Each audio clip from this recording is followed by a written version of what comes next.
Right now at 6, the aftermath of what police are calling a drug-induced crime spree. When I was a child, no one would have ever thought this would happen in a town like this. How authorities caught up with a suspect they say assaulted a truck stop worker, then stole a car. Then, remembering the heroes who gave their all on America's darkest day. Of the firefighters, police officers, paramedics, and countless other first responders shone brightly. How Oregonians are marking 23 years since the 9/11 attacks. Plus,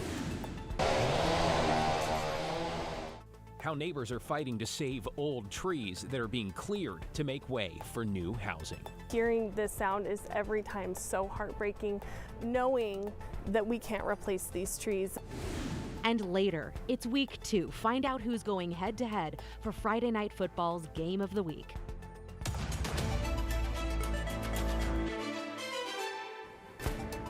Good evening. Thanks for joining us. I'm David Molko. And I'm Christine Pitawanich. We begin with a crime spree in Albany that injured a truck stop employee and left a man without a car during one of those toughest times in his life. Let's get right to live to Celine Stevens outside the Lynn County Courthouse where the suspect was arraigned. Celine? David, Christine, that's right. That person didn't have much to say in court and kept it all mainly to one or two-word answers. 23-year-old Lucy diethylamide is the formal name for the drug commonly known as LSD, but that person appeared in court today following Tuesday morning's crime spree. Albany police say they not only assaulted an employee at Love's Travel Stop Tuesday morning, but then stole a Jeep from a nearby neighborhood and took police on a chase. Despite running into a patrol vehicle and getting all 4 tires popped, diethylamide kept driving but was eventually stopped by police and then appeared to overdose. They were given Narcan and taken into custody. Today, the man whose car was stolen also appeared in court to speak, and I caught up with him after the hearing and learned his father had died the day before.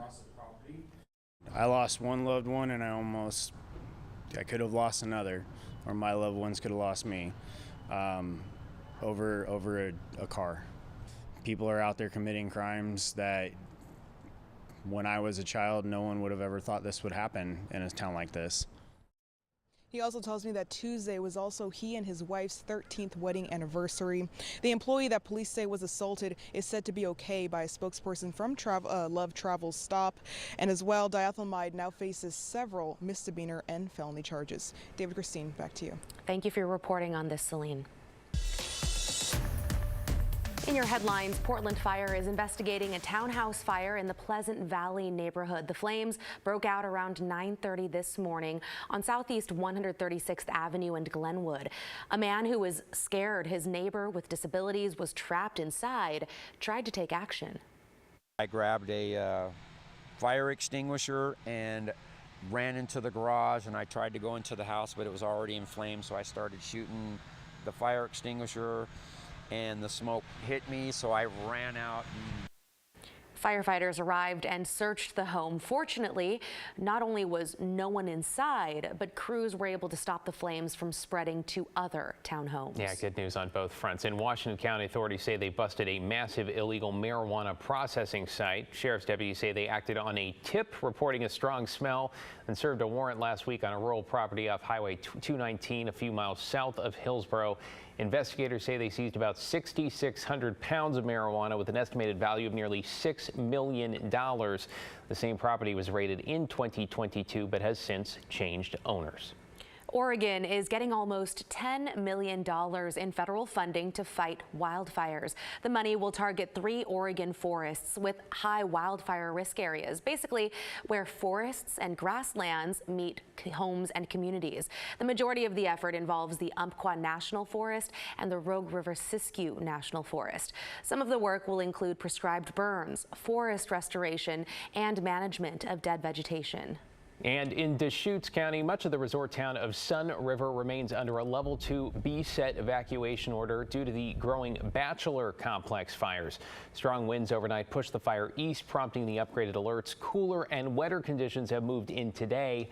However, mandatory level 3 evacuation orders remain in place for areas just west of Sun River up to Mount Bachelor and now stretch close to the southwest side of Bend. Some Sun River visitors say they aren't taking any chances.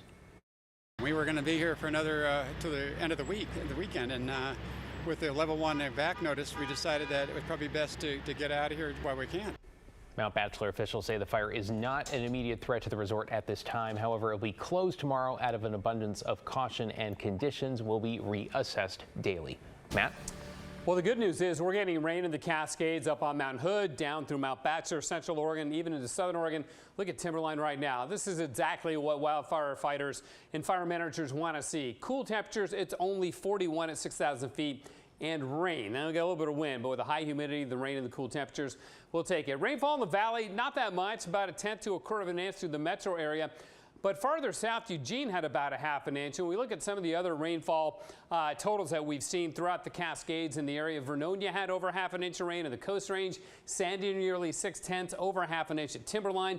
Down near the Mackenzie River, over half an inch. And down near Diamond Peak, about a third of an inch there. And I saw some other amounts that were closer to an inch in the Cascades to the east and southeast of Eugene. So this is exactly what we want to see to help to push down the fires around the Northwest. Yes, we're getting new lightning strikes, but they're coming with storms that are producing a lot of rain, and with the cool temperatures, it's not that much of a threat of new fire starts. Couple showers in the valley, not that much. We'll see that continue overnight tonight and into the day tomorrow. I can't rule out a shower, but they will be decreasing and it'll be staying cool.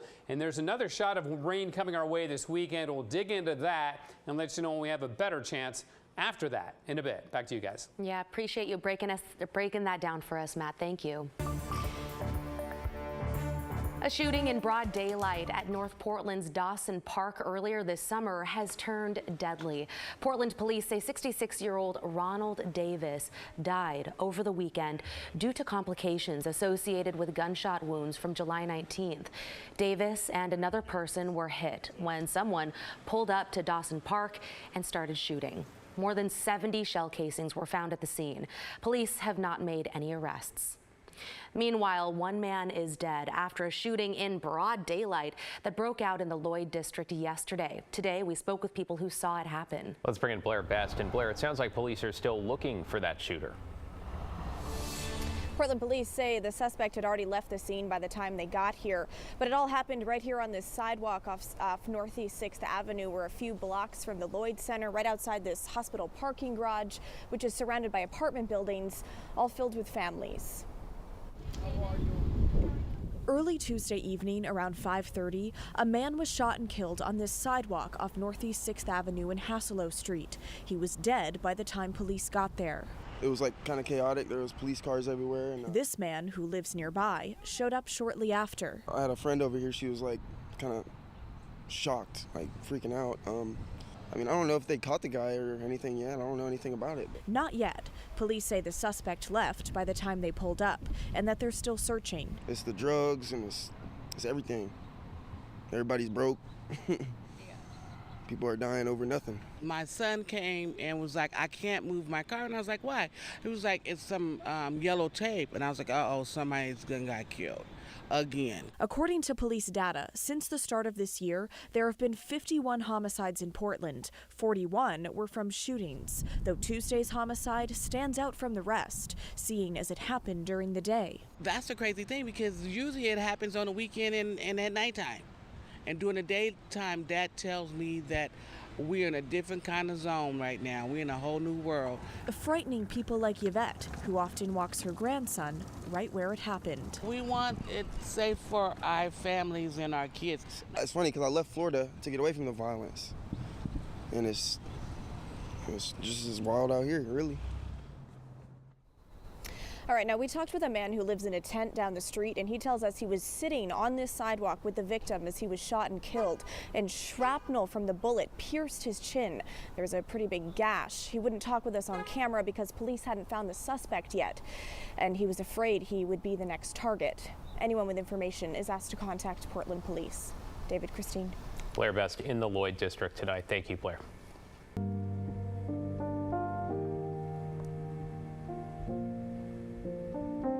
Well, hard to believe today marks 23 years since the terrorist attacks that killed nearly 3,000 people at the World Trade Center, the Pentagon, and in Pennsylvania. Devin Haskins gives us a look at local efforts to honor and remember the people who lost their lives.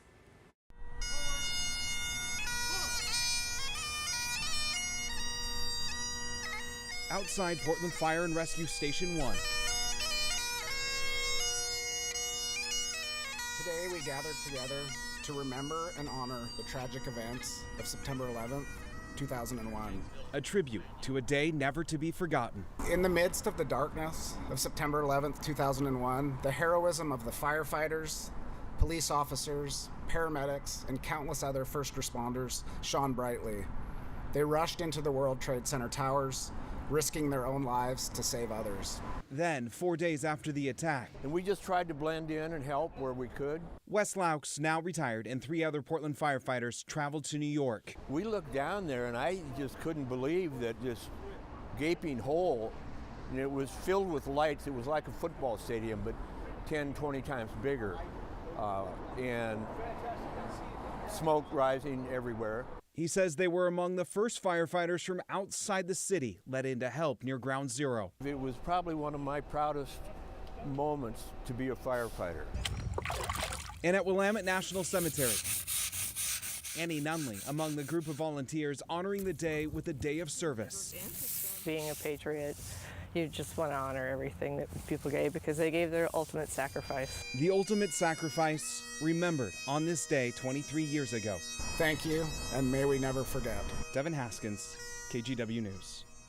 Yeah, may we never forget. Straight ahead at 6 here, a plea for help from the owner of a Portland burger joint burned by repeated break-ins. And where people are pushing back on efforts to make way for a new housing development by cutting down Doug fir trees.